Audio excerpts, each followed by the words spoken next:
The creators of Throne Room Reviews would like to say that this is a fan-made show, and we do not own any of the copyrighted material used within the episode.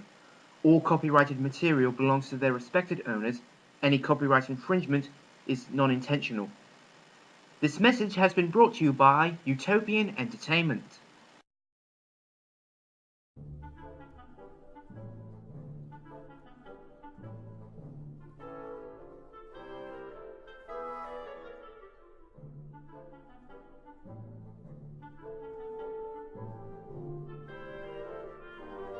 Hello my friends, and welcome to Throne Room Reviews. This show will look at TV programs and films, whether old and new, in a similar way to Linkara's History of Power Rangers, and a quick look at. Myself in audio will give my views on the episodes and movies that are the concern of the week's episode.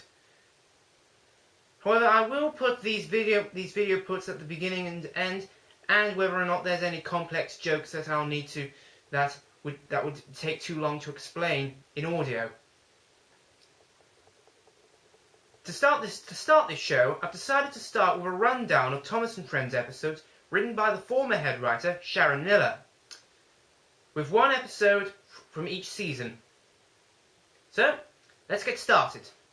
The first episode we're looking at is The Magic Lamp, as opposed to The Magic Key.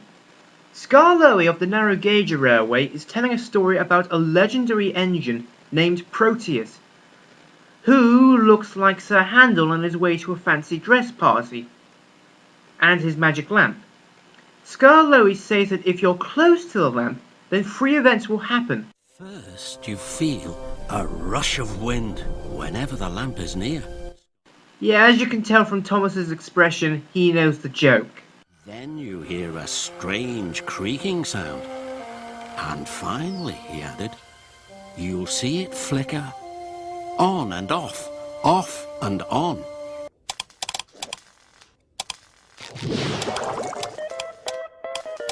Nosferatu! Peter Sam thinks that this is childish and stupid and goes off with supplies to fix the winch for the slate incline, even though the script says the incline is for coal, not for slate. Anyway, on his way to the incline, the events that Scar Lowe described happens. However, it's not the lamp that's doing this. The script does try to explain how these events happen, but either it doesn't make much sense, or it forgets a few things. Due to these goings-on, Peter Sam goes the wrong way and ends up lost, which doesn't make sense. Peter Sam has worked on the railway for years, and so should know if he's going the wrong way. And the script says that Peter Sam went the wrong way when what happened was the points were set incorrectly. Eventually, he runs into Harold the helicopter. Hello! Hello! I say! It's a party! Anyway, Harold, being the good sport he is, shows Peter Sam the way to the incline. This extends my complaint from earlier. The fact is, Peter Sam should have known that the line led to the incline, and so shouldn't have been lost. Anyway, on the way home, he deposits this little bit of wisdom.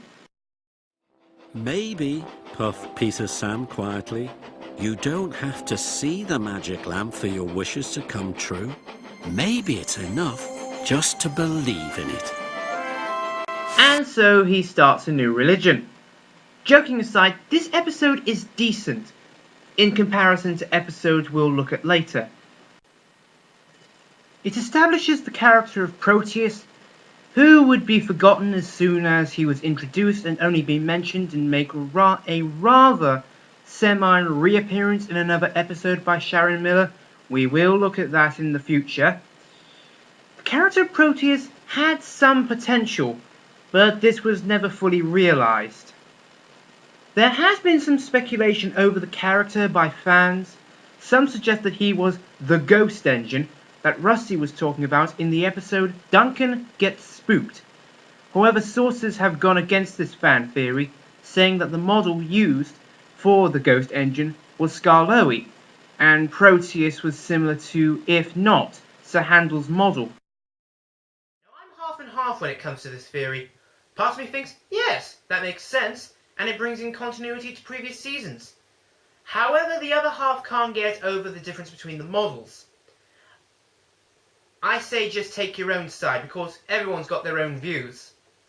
Now, if I had to recommend a narrow gauge episode from Thomas and Trent, look at the episodes that were done in the 4th season and the season 5's episodes, Snow and the aforementioned Duncan Gets Spooked. But you don't have to agree with me, everyone's got their own views after all.